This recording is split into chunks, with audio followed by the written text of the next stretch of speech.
Football খুবই সুন্দর, সবকিছু ভালো, বাট স্পেনের সবসময় ট্র্যাডিশনালি তাদের স্ট্রাইকারের একটা অভাব আছে। মেসি মেসি আনডাউটলি, এই বিষয়ে কোনো তর্কই নেই, এটা তার সেরা বিশ্বকাপ। রাইট। এই বিশ্বকাপে তিনি সব দিক থেকে সেরা পারফরমেন্স করেছেন। আর্জেন্টিনার কাছ থেকে আর একটু ভালো প্রত্যাশা করেছিল ডেফিনেটলি।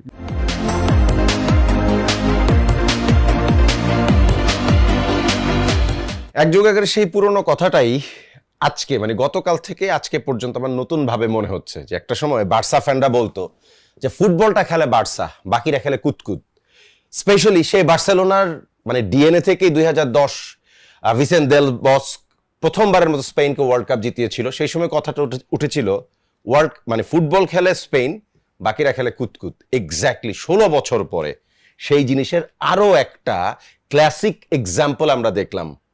ফুটবলটা খেললো হচ্ছে স্পেন, বাকিরা দাঁড়ায় থাকলো মাঠে, সেটা হোক অজেয় ফ্রান্স, সেটা হোক লিওনেল মেসির আর্জেন্টিনা, কেউই পাত্তা পেল না। তাহলে কথাটা আরো একবার স্ট্রংলি বলতে চাই, এই মুহূর্তে ফুটবলটা খেলে হচ্ছে স্পেন, বাকি সবাই খেলে কুতকুত। সবাইকে স্বাগত গ্রিনডেল্ট ইন্স্যুরেন্স মাঠ কাঁপানো বিশ্বকাপে হাসান মাহাদি শেষ এপিসোডে আপনার সাথে। আর আমার সাথে আজকে দুজন লেজেন্ডারি মানুষ আছেন।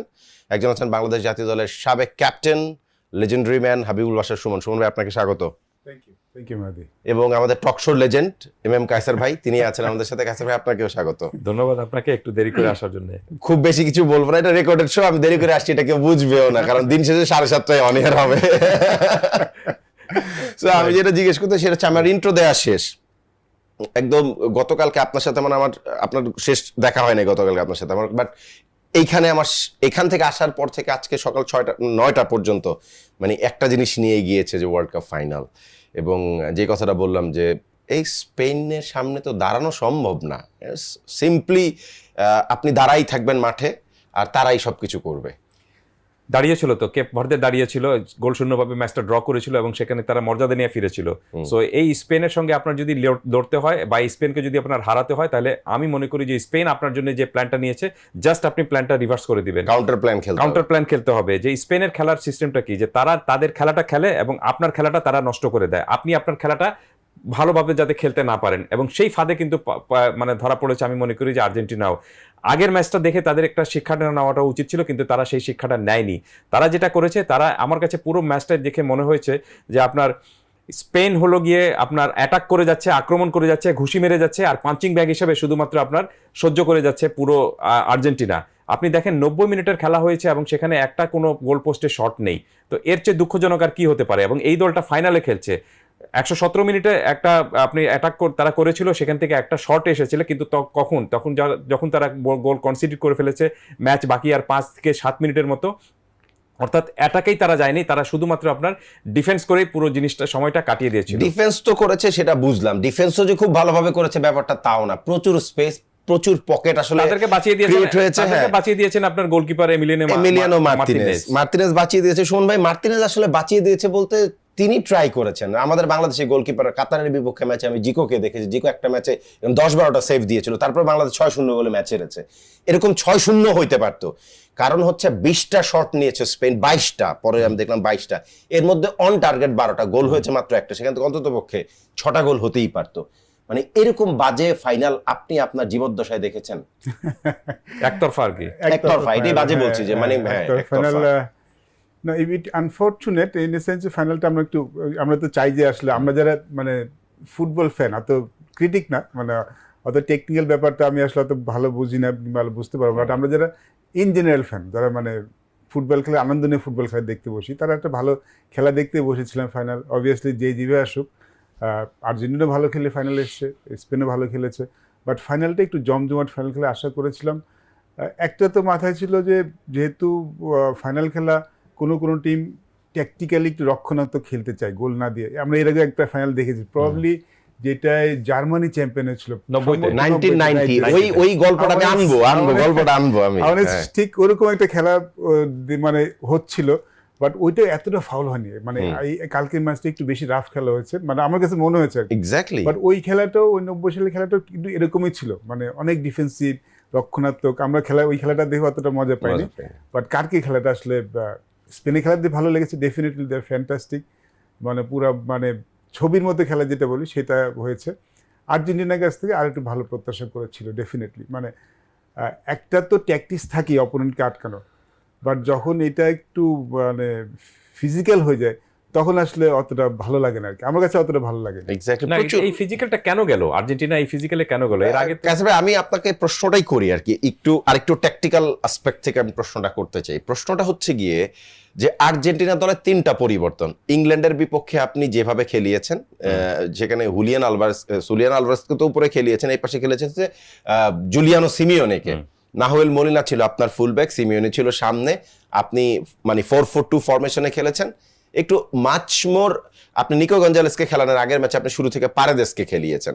এই যে 3টা পরিবর্তন, স্পেনের এগেনস্টে সেমিফাইনালে আমরা ফ্রান্সকে এরকম 3টা পরিবর্তন নিয়েই নামতে দেখেছিলাম, তারা উইনিং কম্বিনেশনটা ভেঙেছিল, মানে ফ্রান্সও মাঠে অলমোস্ট দাঁড়িয়েই থেকেছে, তারপরেও এর এত ব্যবধান না, বল পজিশনে ফ্রান্স অনেকটাই কাছাকাছি ছিল, 52-48। আর এই ম্যাচে আমরা দেখলাম যে আর্জেন্টিনা 35% বলের দখল রাখতে পারে নাই, আর বাদ বাকি আক্রমণ, খেলা, মাঠ, ইম্প্যাক্ট, প্রজেকশন, কোনো কিছুতে আর্জেন্টিনা নামে একটা দল আমার মনে হচ্ছে যে আরামবাগ খেলতেছে স্পেনের এগেনস্টে। না, কোনো সন্দেহ নেই, এবং আমার কাছে পুরোপুরি মনে হয়েছে আপনি যেভাবে ব্যাখ্যাটা দিলেন আমি সেটাকে আরেকটু অন্যভাবে বলি, সেটি হলো যে আমার কাছে মনে হয়েছে there is only one team in this match যারা জিততে চেয়েছিল, and that team is Spain. আর্জেন্টিনাকে খেলা দেখে মনেই হয়নি যে তারা এই ম্যাচটা জেতার জন্য খেলছে, তাদের দেখে মনে হয়েছিল যে আপনি স্পেন খেলছে, তারা পিছু পিছু দৌড়াচ্ছে, স্পেন মারছে, তারা শুধুমাত্র ঠেকাচ্ছে, স্পেন আক্রমণের বন্যা বয়ে দিয়েছে, তারা শুধুমাত্র আক্রমণের সেই বন্যাটা ঠেকানোর চেষ্টা করছে। গোল কেন হয়নি তার জন্য সেটা বলি, সেটা হলো যে তারা কিন্তু লো ডিফেন্সে করেছে, ম্যাক্সিমাম সময় কিন্তু লো ব্যাক ডিফেন্স করেছে তারা, এবং তারপরে গোল কেন হয়নি তারা বাধ্য হয়েছে তারা লো ব্লক করতে, কারণ লো ব্লক শুরুতে করে নাই, মানে ইন জেনারেলি তারা একদম পরে আর মানে সুযোগ না পেয়ে এত বেশি বল স্পেন কন্ট্রোল করছিল যে তাদের একটা সময় গিয়ে বাধ্য হইতেছে যে না লো ব্লক ছাড়া, কারণ সেকেন্ড বল একটা উইন করে নাই, মানে 3 সেকেন্ড 4 সেকেন্ডের মধ্যে বল রিগেন করে ফেলেছে, তার পেসের সামনে দাঁড়াইতে পারে না। লিওনেল মেসি প্রথম 30 মিনিটে বলে টাচ করেছে মাত্র 2টা, তার মধ্যে একটা সেন্টার করার সময় আর একটা বল কোন রকমের টাচ করেছিল। ওভারঅল ফার্স্ট হাফের ডেটা বলছে যে 90, সুমন ভাই যেটা বলছে 1990 পরে মানে কোন অপোনেন্ট হাফে আর্জেন্টিনা একটা বারো বল টাচ করতে পারে নাই। 1990 সালেও এই একই রকম হয়েছিল ওয়েস্ট জার্মানির, মানে তার ডেঞ্জার এরিয়ার মধ্যে আর্জেন্টিনা কোনো বল টাচ করতে পারে নাই। তার দায়টা কার? দায়টা কিন্তু আপনি প্রথমে যাবে আপনার মিডফিল্ডারদের উপরে, যারা পাস বাড়ানোর জন্য, ডিফেন্স যারা পাস বাড়ানোর জন্য উপরের দিকে আপনার ফাইনাল থার্ডে বল পাঠানোর যাদের দায়িত্ব তারা সেটা পাঠাতে পারেনি। আরেকটা দায়িত্ব যাবে, সেটা একটু মোটা দাগে বলি, সেটা হলো যে মেসির উপরে। কারণটা হলো যে তাকে কিন্তু আপনি দেখেছেন যে এই ম্যাচের ম্যাক্সিমাম সময় তাকে কিন্তু ম্যান মার্কিং করে রাখা হয়নি, জোনাল মার্কিং করেও কিন্তু রাখা হয়নি, কিন্তু তার কাছে বলই যায়নি। এবং তখন যেটা আপনি বললেন যে তারা যে খুব দ্রুত বল রিগেইন করার যে বিষয়টা ছিল, স্পেন খেলে কিন্তু আপনার কাউন্টার প্রেসিং, পজিশনাল প্রেস খেলে, পজিশনাল প্রেসিং খেলে, এবং সেই সঙ্গে কিন্তু সাথে সাথে 5 সেকেন্ড কাউন্টার প্রেস। সো বল আপনাকে তারা ছাড়বেই, বল ছাড়বে, কিন্তু সেটা কিভাবে রিগেইন করতে হবে সেটা কিন্তু তারা খুব ভালোভাবে জানে। এবং সেই সঙ্গে তারা একজন দৌড়ায় না, দুজন দৌড়ায়, একজন আপনার বল প্রেস করে এবং তার কাভার হিসাবে কিন্তু একজন যায়। সো এটা অনেক ইম্পর্টেন্ট একটা বিষয়। পুরো মাঠে পুরো আপনার স্পেন দল যেভাবে দৌড়েছে, আমি পুরো স্পেন কেন, আপনি শুধু রদ্রির কথাই বলেন না কেন, আপনি কোথায় ছিলেন না? ফুলব্যাক হিসেবে খেলেছেন, আপনি মিডফিল্ডে খেলেছেন, এবং তারপরে আপনি হোল্ডিং মিডফিল্ডেও খেলেছেন, তারপর অ্যাটাকিং মিডফিল্ডেও খেলেছেন, আপনি ফাইনাল থার্ডে গিয়ে আপনি অ্যাটাক করছেন। পুরো মাঠ জুড়ে তাকে দেখা গিয়েছে যে একাই পুরো মানে মিডফিল্ডকে তিনি হোল্ড করেছেন, মিডফিল্ডকে তিনি পরিচালনা করেছেন, এবং আপনার আর্জেন্টিনাকে তিনি ধসিয়ে দিয়েছেন। তো এই জায়গাটায় আপনার বল কন্ট্রোল করতে পারেনি দেখে আর্জেন্টিনার কোনো আপনার আক্রমণটা সেরকমভাবে কিন্তু আসেনি। এটা গেল সবচেয়ে বড় বিষয়টা। এবং তার চেয়ে বড় বিষয়টা হলো যে স্পেন যে খেলাটা খেলতে চেয়েছিল, যা করতে চেয়েছিল, সেটা তারা পুরোটাই করতে পেরেছে, সেটা আপনি তাদেরকে আটকাতে পারেননি। আমি প্রিভিউতে বলেছিলাম যে স্পেনের এই দলটাকে আটকাতে হলে চিন্তাটা তাদের মাথায় দিতে হবে। আপনি যদি তাদেরকে নিশ্চিন্তে তারা খেলতে পারে, আপনাকে তারা কিন্তু চুরমার করে দিবে, ঠিক যেরকমভাবে চুরমার করেছিল আপনার ফ্রান্সকে। একই কাজ করেছে কিন্তু আপনার তারা এই আর্জেন্টিনার বিরুদ্ধে, এবং আর্জেন্টিনা সেটার কোনো জবাব দিতে পারে নাই। জবাব দেওয়ার জন্য তারা যে প্ল্যানটা নিয়েছিল, দ্যাট ওয়াজ রং প্ল্যান। কি প্ল্যানটা নিয়েছিল? মাস্তানি করেছে মাঠের মাঝখানে, মনে হচ্ছে যে না তারা বোধহয় কুস্তি করতে নেমেছে এখানে। তারা এটা করেছে, কারণটা হলো যে তারা যখনই দেখেছে যে তারা স্ট্র্যাটেজিতে পারছে না, কৌশলে পারছে না, তখন তারা যে কাজটুকু করেছে, মনে করেছে যে ধাক্কাধাক্কি করে কোনোভাবে করে তাদেরকে একটু ম্যাচ থেকে বা শারীরিকভাবে একটু ছিটকে দিতে হবে। কিন্তু এটা তো এই ফাউল দিয়ে তো আপনি বিশ্বকাপের ফাইনালে ঠিক থাকতে পারবেন না। আমি ছোট্ট একটা উদাহরণ দিচ্ছি এই বিষয়ে। আপনি দেখবেন যে ফার্স্ট হাফে আর্জেন্টিনা যে পাস দিয়েছে ফাইনাল থার্ডে, মাত্র 8টা পাস দিয়েছে, অথচ ফাউল করেছে কটা জানেন? 9টা। তার মানেটা কি? যে আপনি পাসের চেয়ে আপনি ফাউল এখানে বেশি করছেন, মাস্তানি আচরণ করছেন, এবং এই কারণে আপনি একটা লাল কার্ড পেয়েছেন। আমার তো মনে হয় যে পারাদেস যেভাবে শুরু থেকে যেভাবে ফাউল করেছিলেন, তার তো 3বার লাল কার্ড পাওয়া উচিত ছিল এখানে। রাইট। এবং পারাদেসকে যদি নামানোই হতো, আমি মানে সুমন ভাইয়ের কাছে এই প্রশ্নটা মানে প্লেয়ার না নিয়ে আমি প্রশ্নটা আসলে ওভারঅল ম্যাচ নিয়ে করি। এই যে একটা মানে ফাইনাল ম্যাচ, আর্জেন্টিনা যেভাবে কামব্যাক করেছে 4টা নকআউট ম্যাচে, সবসময় মানে দুর্দান্ত কামব্যাক। আপনার কি মনে হয়েছে যে এই আর্জেন্টিনা, এটা আমি আমার পার্সোনাল অপিনিয়ন বলি, আমার কাছে মনে হয়েছিল আর্জেন্টিনা ফাইনাল ম্যাচে আউটপ্লেড হবে, যে কারণে আমি গতকালকে একটা জায়গায় বলেছিলাম যে আমার হার্ট তো বলে আর্জেন্টিনা, কিন্তু আমার ফুটবলের মাথা বলে যে কোনোভাবেই সম্ভব না। এবং সেটার আমরা মানে গোল তো একটা মনে হচ্ছে যে হ্যাঁ মনে ম্যাচের রেজাল্ট 1-0, কিন্তু বেসিক্যালি এই ম্যাচের রেজাল্ট 1-0 না। এই ম্যাচে কোনো প্রতিপক্ষ ছিল না, আপনি কি আমার সাথে একমত কিনা? খেলাটা আসলে মানে প্রথম হাফের পরে তো মনে হচ্ছিল একটা দল খেলছে, সিরিয়াসলি মানে কিছু বলে আবার আর্জেন্টিনার ফ্যানরা অনুভবে নেওয়ার কোনো কারণ নাই। আর্জেন্টিনার মানে আমি নিজেও আর্জেন্টিনাকে সাপোর্ট করি, কিন্তু তার অর্থই না। আসলে মনে হচ্ছিল একটা দলই খেলছে আর কি, আরেকটা দল জাস্ট আউটপ্লেড একটা ব্যাপার তো আছে, বাট তাদের স্ট্র্যাটেজি কিন্তু তারা অলমোস্ট সাকসেসফুল হয়ে গিয়েছিল, কিন্তু তারা কিন্তু মানে আমার কাছে মনে হচ্ছে তারা কোনোভাবে পেনাল্টিতে নিতে যাচ্ছে, মানে হয়তো যে টেকনিক্যালি আরো ভালো বলতে পারবে, আর আমার কাছে মনে হচ্ছে তারা বুঝতে পেরেছে তারা আউটপ্লেড হয়ে গেছে, পারছে না। সো দেয়ার স্ট্র্যাটেজি ওয়াজ মানে ডিপে নিয়ে যাও ট্রাইব্রেকারে নিয়ে যাও। আমার ওই একটা চান্স আছে, বাট ট্রাইব্রেকার ইজ মানে এমিলিয়ানো মার্টিনেজ আছে, আমার কাছে মনে হয় তারা একসময় ওই স্ট্র্যাটেজি নিয়েই খেলছিল আর কি, যে আমরা যেভাবে হোক তেমন করে হোক ট্রাইব্রেকারে নিয়ে যাবো, যার জন্য আসলে ফুটবলটা মানে ট্যাকটিক্যালি আর্জেন্টিনা অলমোস্ট সাকসেসফুল, মানে সেকেন্ড হাফ মানে মানে এই টাইমের এক্সট্রা টাইমের সেকেন্ড হাফ পর্যন্ত নিয়ে গেছে, কিন্তু বাট ফুটবলটার জন্য মানে আমরা যারা ফুটবল ফ্যান তাদের জন্য আসলে ভালো ব্যাপার ছিল। বাট ইউর আসলে রাইট, আমার কাছে মনে হচ্ছে মাঠে মনে হচ্ছে যে ওয়ান টিম, অন্য টিম জাস্ট মানে কোনো তেমন কিছু ছিল না, মানে স্ট্যাটস বলে না, মানে এখানে করার কিছু নেই, স্ট্যাটস কিন্তু বলছে যে পুরো মানে 90 মিনিটসে 2টা শট গোলে, এটা আসলে আনইউজুয়াল, ভেরি আনইউজুয়াল। এবং গোলের শট তাও আবার গোল মুখে, অন টার্গেট শট তো নাই, জিরো অন টার্গেট শট, মানে পোস্টের মধ্যেই মারতে পারে নাই।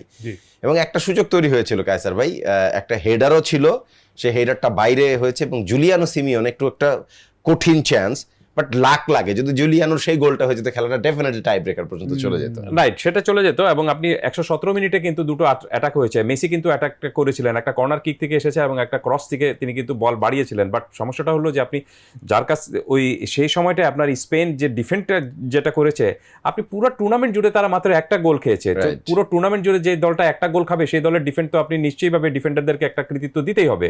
সো সবকিছু মিলে তারা এই ম্যাচের জন্য যে এই ধরনের অ্যাটাক আসবে শেষের দিকে, এই ধরনের আর্জেন্টিনা যে ঝাঁপিয়ে পড়বে সেটাও তারা কিন্তু জানতো, এই কারণে তারা তখন সেরকম ভাবে আপনি ব্লক করেছে, সেরকম ভাবে কিন্তু ডিফেন্ডটা করেছে। ওই একটা রেড কার্ড এনজো ফার্নান্দেজের, ভেরি ইম্পর্টেন্ট প্লেয়ার, যদিও একদম ম্যাচের শুরু থেকে এনজোকে আমি খুঁজে পাই না, যে এনজো কই, আমি খুব খুঁজতেছিলাম, মারামারি করছিলেন শুধু, এনজোরে খুঁজে পাচ্ছিলাম না। কুম্ফু কারাতে থেকে বেশি মনোযোগী মেবি ছিলেন, এবং এনজো একটা ইয়েলো কার্ড, তারপরে আসলে আরেকটা ইয়েলো কার্ড, রেড কার্ড হলো। এনজো রেড কার্ডটাই কি গোটা ম্যাচের মোমেন্টাম একদমই বদলাই দিল? আরো অনেক মোমেন্টাম রয়েছে, তবে এটা ওয়ান অফ দেম। কারণটা হলো যে আপনি আর্জেন্টিনা যেভাবে সুমন বলছিলেন, বা আপনি যেভাবে বললেন যে এটা তারা ম্যাচটা আরো ডিপে নিয়ে গিয়ে যেটা করতে চাচ্ছিল, যেহেতু গোল তারা অ্যাটাক করতে পারছে না, তখন তারা স্ট্র্যাটেজি চেঞ্জ করেছে, বলেছে যে আমরা ফার্স্ট 90 মিনিটের পরে এক্সট্রা টাইমে যাবো, এক্সট্রা টাইমটাও সেরকমভাবে কোনো ঠেকিয়ে দিয়ে টাই ব্রেকারে যদি যাওয়া যায়, সেই প্ল্যানটা তারা করছিল। বাট সমস্যাটা তৈরি করে দিয়েছে তাদের জন্য আপনার এনজোর যে লাল কার্ডটা যখন এসেছে, তখন তারা 90 মিনিটের মতো বোধহয় খুব সম্ভবত তখন এসেছে, তারপরে আপনি এক্সট্রা টাইম শুরু হবে, তো এই সময় একজন খেলোয়াড় কম নিয়ে আপনি আর তো অন্য কোনো কিছু, যেখানে আপনি 11 জন নিয়েই মানে মাঠে ঘুরতেছেন, রাইট, সেখানে 10 জন হয়ে গেলে নিউমেরিক্যাল অ্যাডভান্টেজ অনেক বেড়ে যায়। সেটাই, এবং এই কারণে তারা তখন সেই স্ট্র্যাটেজি নিয়ে ফেলেছিল, এবং সেইভাবেই তারা কিন্তু সেই প্ল্যানটা করেছিল। এবং স্পেন যেটা করেছে সেটা হলো যে স্পেন সেটার খুব দ্রুত সুবিধাটা নিয়েছে গোল করার জন্য। স্পেন কিন্তু আপনার দেখবেন যে 10 জনের দল যখন আর্জেন্টিনা হয়ে গিয়েছে, তখন তারা কিন্তু বেশি সময়টুকু নেয়নি, মাত্র আপনার 6 মিনিটকে 90 মিনিটের খেলাটা শেষ হয়েছে, এখানে 106 মিনিটে 106 মিনিটে গোল হয়েছে, খুব বেশি সময় কিন্তু তারা নেয়নি, কারণ বারবার তারা ওই যে গ্যাপটা একটা তৈরি হয়েছিল, সেই গ্যাপটা আরো বড় করার চেষ্টাটুকু করেছে এবং গোল আদায় করে নিতে পেরেছে। আর যেটা আপনি বললেন যে গোল আসলে আরো 3টা হতে পারতো, 2টো গোল হয়নি, একটা তো ধরেন আপনি যেটা ফাউল হয়েছিল, সেটা অবশ্যই সেটা ফাউল হয়েছে, কারণটা হলো যে বিল্ড আপের সময় দেখা গিয়েছে যে ওটামেন্ডির পায়ে সেটা আপনি আগেই ফাউল কল করা হয়েছে ওখানে, আরেকটা তো অফসাইডের কারণে হয়নি, কিন্তু বাঁচিয়ে দিয়েছেন আপনি, বেশি আর গোলে জিততে পারতো স্পেন, সেই রক্ষা করেছেন কিন্তু মার্টিনেজ, নিশ্চিত কয়েকটা গোল তিনি সেভ করে দিয়েছেন, এবং আরেকটা জায়গা সুমন ভাই আসি, সেটা হচ্ছে স্পেনের গোল আমি দেখি 6টা, এমই বাঁচিয়েছে, গোলকিপার তো বাঁচাবেনি, ভালো গোলকিপার তো থাকেই বাঁচানোর Right, জন্য, right. এটা নরমালি তার কাজ যে ভালো কিছু সেভ দেওয়া, পৃথিবীর সব ভালো কিপাররা তাই দেয়, স্পেশাল, রাইট। কিন্তু এমিলিয়ানো মার্টিনেজ বেসিক্যালি মানে উইথ বল বা লং প্লেতে বা লং রেঞ্জে একটু দুর্বল, সে শর্ট রেঞ্জে খুব ভালো গোলকিপার, স্পেশালি পেনাল্টি ঠেকানোর জন্য, বাট কালকে ভালো কিপিং করেছেন। যেমন ধরেন মিকেল মরেনো, নিকো উইলিয়ামস, সেই জায়গায় হচ্ছে ওয়েজাভাল, তারা একাধিক সুযোগ পেয়েছে, বাইরে হেড করেছে, নাহলে বাইরে শট নিয়েছে। মানে স্পেনও এই জায়গায় আমার কাছে মনে হচ্ছে গোল স্কোরিং এর জায়গা থেকে আমার কাছে মনে হচ্ছে যে তারা আসলে খুব ভালো করতে পারেনি। এটা আমার একদম মানে ওভারঅল গোটা ম্যাচের আলোচনায় গিয়ে আমি বলবো স্পেনের গোল ছিল আসলে 6টা। স্পেন যেই ফুটবলটা খেলে, মানে আমি যতটুকু বুঝি, আই থিঙ্ক মানে এই ফুটবল খেলতে হলে আপনাকে সর্বোচ্চ পর্যায়ে ফিটনেস লাগবে, জাস্ট ফ্যান্টাস্টিক, আনবিলিভেবল। শুরু থেকে ফ্রম ফার্স্ট মিনিট এক্সট্রা টাইমের লাস্ট মিনিট পর্যন্ত দিস ইজ আনবিলিভেবল। মানে আমি অ্যাজ এ স্পোর্টস পার্সন হিসেবে বলতে পারি দিস ইজ আনবিলিভেবল। মানে এটার জন্য একটা অন্য লেভেলের ফিটনেস লাগে, সেটা তাদের আছে, তাদের সবকিছু ভালো। বাট সো ফার স্পেনে যদি আপনার, স্পেন মনে হয় এর আগে একবার ওয়ার্ল্ড কাপ জিতেছে, একবার 2010 2010 ওইবার মাত্র 6 গোল করে ওয়ার্ল্ড কাপ জিতেছে, 6 গোল করে ওয়ার্ল্ড কাপ জিতেছে। স্পেনের ফুটবল খুবই সুন্দর, সবকিছু ভালো, বাট স্পেনের সবসময় ট্র্যাডিশনালি তাদের স্ট্রাইকারের একটা অভাব আছে, মানে গোলে মানে নাম্বার 9 নাই, হ্যাঁ ওই মানে ওদের ফুটবল খুব সুন্দর, মাঝে মাঝে মানে দেখতে তো ভালো লাগে, মাঝে মাঝে একটু বিরক্ত লাগে ওই যে গোল করে যে অনেকগুলি পাস খেলে, আর্জেন্টিনার সাথে তো গতকাল সেটাই হয়েছে, রোটেট হয়েছে, ফ্যান্সি পাসিং, দরকার নেই, অ্যারাউন্ড দ্য ব্যাক লাইন তারা খুব ঘুরেছে। এই টিমটায় এমবাপে থাকতো 6 গোল আরো বেশি হতো, এক্স্যাক্টলি। মানে Kaiser they just missing one good striker.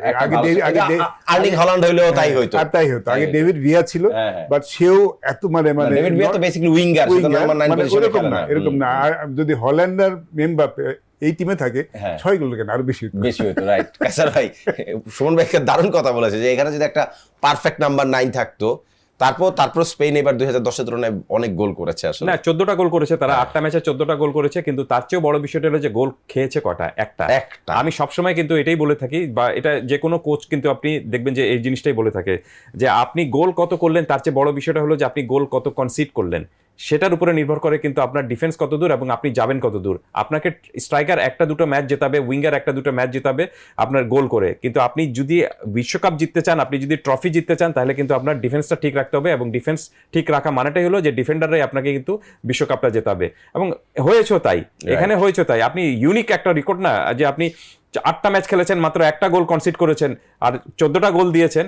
কিন্তু যেটা বললাম যে স্পেন যে স্ট্র্যাটেজি নিয়ে এসেছিল, যে প্ল্যান নিয়ে এসেছিল, সেটা তারা 100% এক্সিকিউট করেছে ম্যাক্সিমাম ম্যাচে। প্রথম ম্যাচে শুধু তারা পারেনি, এবং আমি সবসময় প্রথম ম্যাচে পারে নাই কি আসলে তার একটা কারণ আছে। প্রথম ম্যাচে প্লেইং টু মাচ পাসেস, আর দ্বিতীয় কথা হচ্ছে যে মানে ওইটা আসলে দেলা ফুয়েন্তের মেইন একাদশটা ছিল না, কারণ লামিন ওই সময় আপনার ইনজুরি ছিল, উইলিয়াম ছিলেন না, নিকো ছিল না, আলেক্স বায়নাকে না খেলায় গাভিকে খেলাইছিল আসলে লেফট উইং এ। গোটা দলটাই আসলে একদম প্রপার টিম হিসেবে নামানো যায় নাই। না, এটা আপনি করতে পারেন, কারণটা হলো যে তখন আপনি মাত্র গ্রুপ পর্যায়ের খেলা চলছে, তখন কিন্তু বিজনেস শুরু হয়নি, বিজনেস এন্ড শুরু হয়েছে কিন্তু নকআউট রাউন্ড থেকে। এবং নকআউট রাউন্ড থেকে দেখবেন আপনি যে স্পেনের চেহারাই কিন্তু বদলে গিয়েছে, এবং তারা কিন্তু মানে তাদের স্টাইলে খেলাটা কিন্তু পুরোপুরি নিয়ে আসতে পেরেছে। তো তারা শুরুতে একটু লুকিয়ে ছিল, অথবা হয়তো একটু অবজার্ভ করেছে। এটাই তো নিয়ম কিন্তু এটাই, যে আপনি শুরুতে আপনার সব স্ট্রেংথ কেন দিবেন, আপনি সব কৌশল কেন জানিয়ে দিবেন, এবং যখনই আপনি দেখবেন যে নকআউট, দ্যাট মিনস আপনি এখানে সেকেন্ড কোনো অপশন আপনার সামনে নেই, আপনি তখন আপনাকে এখানে ভুল করলে চলবে না। বাট আর্জেন্টিনার যে প্রবলেমটা ছিল সেটা হলো যে আর্জেন্টিনা বারবার ভুল করেছে, কিন্তু সেই ভুল থেকে তারা রিকভার করার সুযোগটা পেয়েছে, কিন্তু এই ভুলটা তারা ইংল্যান্ডের মতো দলের কাছেও কিন্তু করতে পেরেছে। বাট স্পেনের সামনে আপনি কখনোই কিন্তু এটা পারাটা ভেরি টাফ হবে, এটা স্পেনও জানতো। এই কারণে তারা যে কোনো মূল্যে চেয়েছে যে দ্রুত একটা গোল করার জন্য, গোল করে তারপরে তারা ধরেন আপনি তাদের মতো করেই থাকবে। গোল করার পরও যে তারা আপনি ইংল্যান্ডের মতো হয়ে গিয়েছে তা কিন্তু না, তারা কিন্তু ওপেন স্পেসে খেলেছে, তারা তাদের মতো কিন্তু খেলেছে। গোল করার পরে তো বরঞ্চ তারা আরো অ্যাটাকে, মানে এটা খুবই নরমাল। আরেকটা জিনিস একটু যোগ করি, এই ম্যাচে আপনার যে ডাগ আউট মানে চেঞ্জিং এর যে বিষয়টা, সেটা যে আসলে দুর্দান্ত চেঞ্জিং করেছেন কোচ, কোনো সন্দেহ নেই।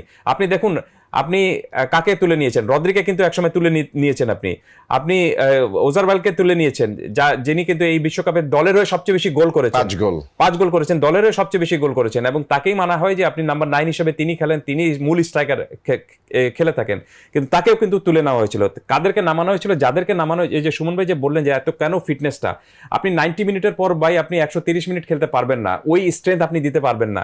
তো এই কারণে আপনার যে 5 জন খেলোয়াড় রয়েছে, এই খেলোয়াড়টাকে আপনি যে কখন ইউজ করবেন, প্রপার ইউজিং এর যে বিষয়টা, সেটা স্পেন দুর্দান্তভাবে দেখিয়েছে। ভাই আমার কথা হচ্ছে এটা, যে স্পেন এমন একটা টিম যখন চেঞ্জে আসছিল, যখন ওয়েজোবালকে তুলে নিয়ে আপনার ফেরান তোরেসকে নামালো। ফেরান তোরেস বেসিক্যালি নাম্বার 9 খেলে বার্সেলোনায়, মানে আমি ওই দলের সমর্থক, সো আমি তো ফেরানকে চিনি। বার্সেলোনায় কিন্তু সে বোরিং আমার কাছে লাগে আর কি। তাও এবার 12, 14, 18টা গোল করেই এসেছিলেন। প্রচুর ট্রল হয়েছে তাকে নিয়ে, প্রচুর মিমও দেখেছি আমি যখন ফেরান নেমেছে তখন আমি অফিসে খেলা দেখছিলাম, আমি আমার টিমকে বলেছি যে ফেরান তোরেস একটা গোল করবে এবং 1-0 ডিসাইডেড আজকে ম্যাচ, ফেরানই গোলটা করবে, এবং ফেরান দুর্দান্ত গোল করেছে। চেঞ্জে নামিয়েছে তারা কাকে? নিকোকে। তারা চেঞ্জে যখন নামে, জুবি মেন্ডি আর্সেনালের মেইন মিডফিল্ডার, সে চেঞ্জে নামে, মানে একটা দলের বেঞ্চ এত ভালো। জুবি মেন্ডিকে নামিয়েছে, ফেরানকে নামিয়েছে, মিকেল মেরিনোকে নামিয়েছে, সবাই ও তার ক্লাব টিমের আবার লেজেন্ডারি প্লেয়ার বা এই মুহূর্তে সেরা প্লেয়ার।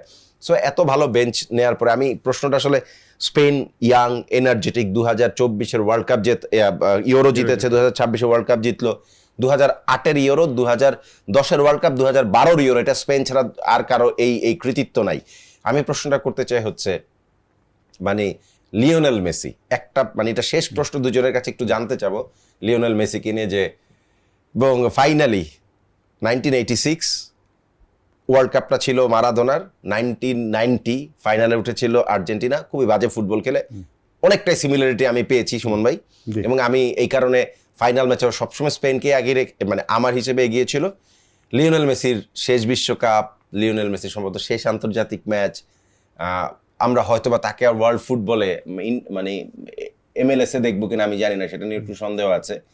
মানে কন্ট্রাক্ট বাড়িয়েছেন 2 বছরের জন্য, 2 বছরের জন্য মানে LMS খেলবেন হয়তোবা, সেটা তো তার অন্য কারণ থাকতে পারে। বাট ওভারঅল ওয়ার্ল্ড ফুটবলে লিওনেল মেসির শূন্যতা বা মেসি এরার পরিসমাপ্তি, আমি গোলা মিস হিম ডেফিনেটলি। মানে আমরা যেই দলের সাপোর্টই হই না কেন, মেসির মতো প্লেয়ারের খেলা দেখাটা আসলে আর আনন্দের। মানে আমরা তো যারা ফুটবল ফ্যান, তারা এরকম প্লেয়ার দেখতে যে একটু অন্য ধরনের, ভিন্ন ধরনের player. So what he has done, ও তো আসলে এক্সাম্পল ফর এভরিবডি, মানে যারা খেলাধুলা করতে চান। আমি বলবো যে he is a example for all sports person, মানে যেই স্পোর্টসে খেলুক, মানে এজ, তারপর আপনার সব কিছু মাথায় নিয়ে এক্সপেকটেশন, এই যখন আপনি উপরে যাবেন তখন কিন্তু আপনার উপর চাপটা অনেক বেশি থাকে সব দিক থেকেই। সেটা সামলে সব নিজেকে মেনটেন করা। ইজ 39 years old, বাট এখনও কিন্তু একদম মানে বোঝা যায় না যে 39 years old। আমি জানি না কতদিন খেলবে, ই লুক স্টিল ভেরি ফিট। আর ওর যেই ক্ষমতাটুকু আছে, এরকম প্লেয়ার আসলে খুব, মানে আমরা জানি না আর কাউকে পাবো কিনা, মেসির মতো আর কেউ আসবে কিনা। এমবাপে ডিফারেন্ট, ইয়ামালো looks very good, but Messi is Messi definitely. ওকে ফুটবল বিশ্বে আমি তো ডেফিনেটলি মিস করবো ওর খেলা দেখাটা। Being a Brazilian fan, being a Brazilian fan, আমি ওকে আমার মাই ফেভারিট প্লেয়ার। আপনার কাছে কি লিওনেল মেসিকে মানে সর্বকালের সেরা মনে হয়? আমি আগের যুগে তো বলতে পারবো না, আমরা যে যুগ থেকে দেখেছি, আগের যুগের আসলে খেলা নিয়ে দেখেছি, হ্যাঁ ডেফিনেটলি। মানে আমার রোনালদো নেজারিও, মানে ফেনোমেনন, রাইট, ও আমার ফেভারিট প্লেয়ার, আমাদের ফেভারিট স্ট্রাইকার নাম্বার 9, ও অদ্ভুত গোল গেটার। হ্যাঁ, বাট মেসি ইজ আমার অলরাউন্ডার, সবকিছু ডিফারেন্ট লেভেল। কাসার ভাই, মেসি আনডাউটলি, এই বিষয়ে কোনো তর্কই নেই। আমি মনে করি যে এই তর্কটা মানে করাটাই এখন শুধাই করে আর কি, একদম খামাখা একটা তর্ক করে আপনি। কারণ মেসি তার পারফরমেন্স দিয়ে যেরকম ভাবে প্রমাণ করেছেন, এই বিশ্বকাপের কথাই ধরুন, আমার কাছে তিনি 6টা বিশ্বকাপ খেলেছেন। তার প্রথম বিশ্বকাপ মাঠে বসে দেখার সৌভাগ্য আমার হয়েছিল জার্মানিতে 2006 সার্বিয়ার বিরুদ্ধে প্রথম ম্যাচটা খেলেছিলেন, সম্ভবত একটা গোল করেছিলেন। তখন কার্লি হেয়ার ছিল। ঠিক এখন যেরকম ভাবে আপনার ইয়ামালের যে বয়স, লামিনী ইয়ামালের যে বয়স, তখন তার বয়সও ছিল সেরকম ভাবে কিন্তু 19 বছর বয়স। তারপর মাঝখানে অনেক চড়াই উতরাই গিয়েছে। আপনি ম্যারাডোনার কোচিং এ তিনি ক্যাপ্টেনও ছিলেন। 2010-এ বিশ্বকাপ খেলেছিলেন, সেই বিশ্বকাপে দল ফ্লপ করেছিল। 2014-তে একই দলকে টেনে নিয়ে গিয়েছিলেন ফাইনালে, সেখানেও কান্নায় তার ওয়ার্ল্ড কাপটা শেষ হয়েছিল। 2018-তে সেখানেও ধরেন আপনার মানে অনেক খুব সম্ভবত গ্রুপ পর্যায় থেকে বাদ হয়ে গিয়েছিল। এবং তারপরে 2022-এ এসে তিনি যে পারফরমেন্সটা দেখিয়েছেন এবং যেভাবে পুরো দলটাকে ফাইনালে টেনে নিয়ে গিয়েছিলেন, পুরো দলটা একটা একজোট হয়ে খেলেছিল, সেটার সঙ্গে তুলনা যদি আপনি এই বিশ্বকাপকে করতে বলেন, আমি মনে করি যে এটা তার সেরা বিশ্বকাপ। Right. এই বিশ্বকাপে তিনি সব দিক থেকে সেরা পারফরমেন্স করেছেন, নিজে খেলেছেন, দলকে খেলিয়েছেন, গোল করেছেন, গোল করিয়েছেন, প্রভাব বিস্তার করেছেন, পুরো ইম্প্যাক্টটা দুর্দান্তভাবে রেখেছেন। একটাই ভুল হয়েছে, সেটা হলো যে ফাইনাল ম্যাচে তাকে খুঁজে পাওয়া যায়নি, ফাইনালে তিনি খেলতে পারেননি। ফাইনালে আমার কাছে দেখে মনে হচ্ছিল যে বোধহয় একাদশে তার নামটা রয়েছে, কিন্তু খুব সম্ভবত তাকে মাঠে খুঁজে পাওয়া যাচ্ছে না। যেটা আপনি বললেন যে 21 মিনিটে প্রথম 21 মিনিটে তিনি বল টাচ করেছেন মাত্র 2 বার, এবং তেমন অন টার্গেট কোনো শট নেই, কোনো প্রভাব নেই সেরকম ভাবে। এর অন্যতম কারণটা হলো যে তার কাছে বলই যায় না, সাপ্লাই ছিল না, সাপ্লাই যায়নি, এবং তার কাছে যখন বল গিয়েছে তিনি সাপ্লাই দেওয়ার মতো লোক খুঁজে পান নাই। সেটা একটা অনেক বড় বিষয় হয়েছে। সো এর কারণে আমি বলি যে ফুটবল ম্যাচে আপনাকে একজন প্লেয়ার একটা দুটো ম্যাচ জেতাতে পারে, কিন্তু আপনাকে বিশ্বকাপ জেতাতে পারে না বা টুর্নামেন্ট জেতাতে পারে না। এটার জন্য আপনাকে একজোট হয়ে খেলতে হবে। আর তারপরে আমি মনে করি যে মেসির আসলে আমিও অনেক বড় মেসির ভক্ত। আমি আর্জেন্টাইন সাপোর্টার না, আমি ব্রাজিলিয়ান সাপোর্টার না, কিন্তু আমি গুড ফুটবলার সাপোর্টার। বা সেটা যদি আপনি কেপ ভার্দের গোলকিপারের হয়ে থাকে, সেটা আমি তাকে সাপোর্ট করব। কিন্তু বিষয়টা হলো যে মেসির ব্যাপারে যদি কেউ অন্য কোনো ধরনের সমালোচনা করে, তাহলে আমি বুঝবো যে তার ফুটবল জ্ঞান নিয়ে একটা নিশ্চিতভাবে কোনো ধরনের কোনো সমস্যা রয়েছে।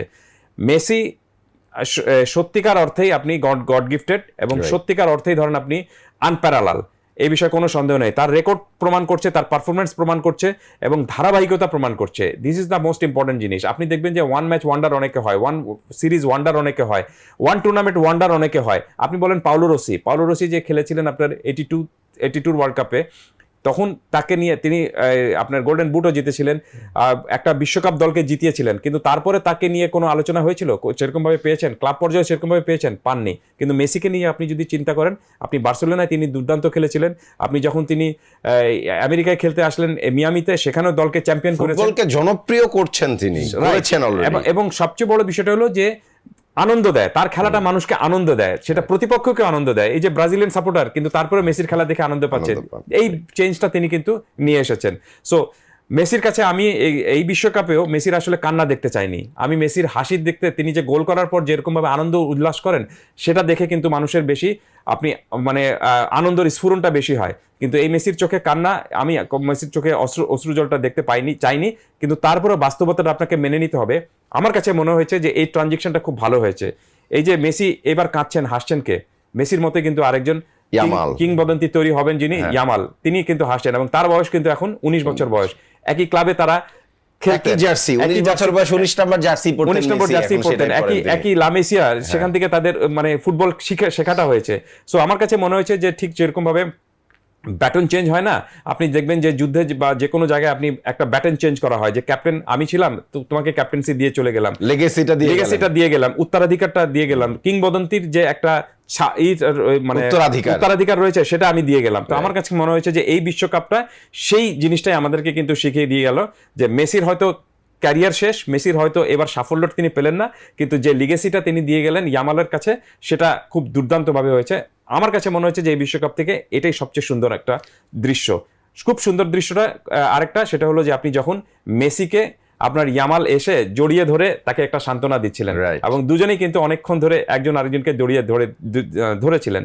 This is the beauty of football. হ্যাঁ, আপনি বলতে পারেন যে ম্যাচ শেষে মারামারি হয়েছে, সেটা হয়েছে, সেটার কুৎসিত দিকটাও রয়েছে, কিন্তু আপনাকে সৌন্দর্যটা রয়েছে। পৃথিবীতে সবকিছুতে আপনি দেখবেন যে ভালো মন্দ, কুৎসিত সুন্দর সবকিছু রয়েছে। কোনটা বেছে নেবেন, it's up to you. Exactly, thank you very much Suman ভাই। কায়সার ভাই, আপনাকে অনেক অনেক ধন্যবাদ। আমরা আসলে একটা ওয়ার্ল্ড কাপ শেষ করলাম, এবং এই জার্নিটা লম্বা ছিল।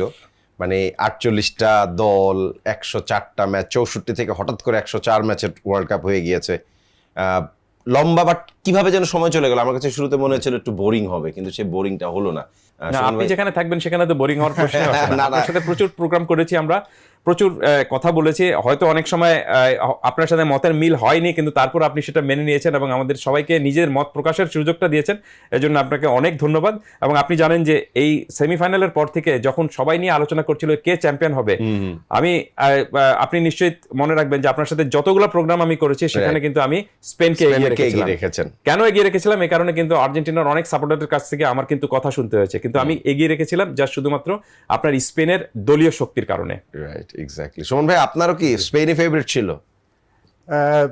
ব্রাজিলকে নিশ্চয়ই এবার ফেভারিট ভাবেন নাই। না আবার ফেভারিট ছিল ফ্রান্স। ফ্রান্স, রাইট, এক্স্যাক্টলি, সবারই আসলে ফেভারিট ছিল ফ্রান্স, কিন্তু ওই যে নারী কিসে আটকায় পুরুষ কিসে আটকায় মতন ফ্রান্স আসলে স্পেনেই আটকায়, সেটা আমরা দেখেছি। আর ফ্রান্সকে যখন সেমিফাইনালে আউটপ্লেট করে দিয়েছে তখন আমার কাছে ব্যক্তিগতভাবে মনে হয়েছে যে এই স্পেন দলকে আটকাইতে পারে এরকম শক্তি আসলে দুনিয়াতে নাই, মানে কিলিয়ান এমবাপ্পের ফ্রান্সকে থামানো। Thank you very much Suman ভাই, thank you very much Kaiser ভাই। আমরাও শেষ করছি গ্রিন ডেল্টা ইন্স্যুরেন্স মাঠ কাঁপানো বিশ্বকাপ। ডেফিনেটলি মাঠ কেঁপেছে, জিতেছে ফুটবল। যদি ফাইনাল ম্যাচে এই স্পেন এরকম ক্লাসিক ফুটবল খেলার পরেও হেরে যেত তাহলে ফুটবলের সাথে অবিচার হতো। 2022-এ যদি লিওনেল মেসির হাতে বিশ্বকাপ ট্রফিটা না উঠতো তাহলে বিশ্বকাপ ট্রফির মান কমতো, আমার কাছে মনে হয় অপূর্ণতা থাকতো। ট্রফি নিজে নিজেই বলতো জড় পদার্থ, তারপর সে নিজে নিজে বলতো যে আমি এই গ্রহের সেরা ফুটবলারের হাতের টাচ পাই নাই। আবার এইবার যদি স্পেন না জিততো তাহলে আসলে এই দলটার সাথে অন্যায় হতো, কারণ তারা শুরু থেকে এত চমৎকার ফুটবল খেলে এসছে। প্রথম ম্যাচটা যদি আমরা বাদ দিই, প্রথম ম্যাচ 2010-এও যেমন 2022-এ আর্জেন্টিনা সৌদি আরবের কাছে হেরেছিল, স্পেন সুইজারল্যান্ডের কাছে হেরেছিল 2010-এ। সো এরকম ঘটনা ঘটতেই পারে, বাট ওভারঅল যদি আমরা ফুটবল দেখি, যদি আমরা ফুটবল ভালোবাসি এবং বুঝি, সেই জায়গা থেকে স্পেন সবচাইতে ডিজার্ভিং টিম ছিল এবং তারাই চ্যাম্পিয়ন হয়েছে, একটা দারুণ ওয়ার্ল্ড কাপ গিয়েছে। আমরাও সাইন অফ করছি, নিশ্চয়ই এরকম ফুটবল বা ফুটবলের বাইরে ক্রিকেট আর আদার্স যে স্পোর্টস আছে, আমরা অবশ্যই ঢাকা জার্নালে এরকম বেশ কিছু ভালো আলোচনা বা আরও বেটার কোনো প্রোগ্রাম দেখতে পাবো। ততক্ষণ পর্যন্ত আপনি ভালো থাকবেন, আল্লাহ হাফেজ।